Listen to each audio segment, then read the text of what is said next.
We're all here to express our anger and to have our voices heard. We're all here to say loudly and clearly that we don't want the HST. We're here to at least try to rein in our out-of-touch and out-of-control government, the BC Liberals. Now, I say out of control, but that's not really true because there is control. It's just not in the hands of the people, the citizens, where it belongs.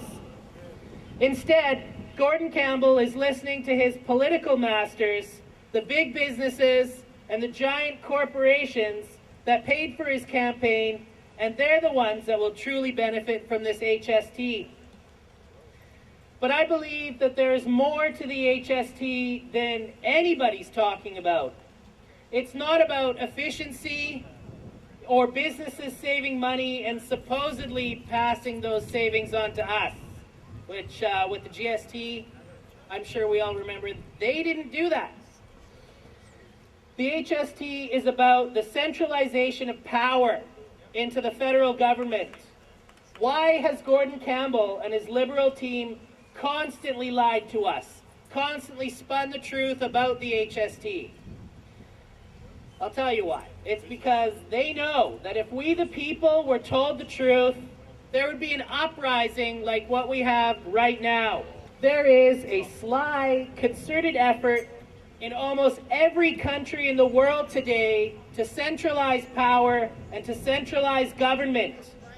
This HST is a small part of that effort. I'm going to talk about something that probably most people have never heard of. It's called the North American Union. And the HST is a step towards a North American Union. For those who don't know what it is, it's a harmonization and the merging of our great and strong country, Canada, with the USA and Mexico to form some super state to compete with the European Union. It's the constant erosion of our sovereignty, and it must stop. I can see so many programs today issued by our government, by all governments in North America, that merge all sorts of our social services, our police forces, our trade agreements, our economies, and now even our banks are calling for us to merge our currency with the US. Now recently our dollar has hit parity, but before this month, their dollar was crashing. And I don't think we want to hitch our dollar to a failing dollar like America's.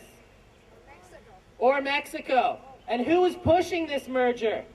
Are the people telling the government to do this? No!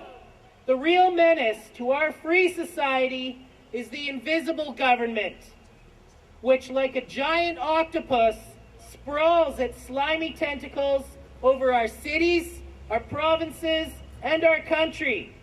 And at the head of this octopus is a small group of banking houses generally referred to as international bankers. This little coterie run our government, all governments, for their own selfish needs. It operates under a cover of a self-generated screen and seizes our executive offices, our legislative offices, our schools, our courts, our newspapers, our media, and every agency created for public protection.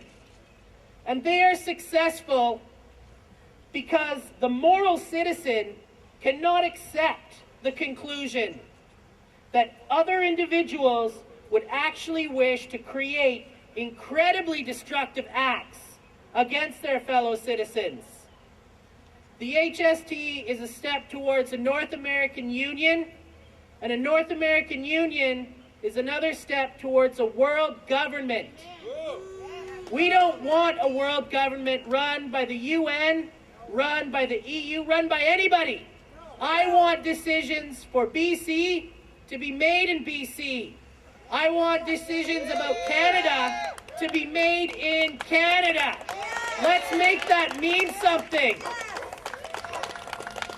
Thank you. We will have petitioners out everywhere canvassing neighborhoods for the Fight HST movement. So I encourage any of you to sign the petition. Be polite to the canvassers that are coming around, and if you've got time, and you've got time to complain about the HST, do something about it. Don't just sign the petition. Sign up to help fight this tax. Because it's not just about the HST. It's a government out of control.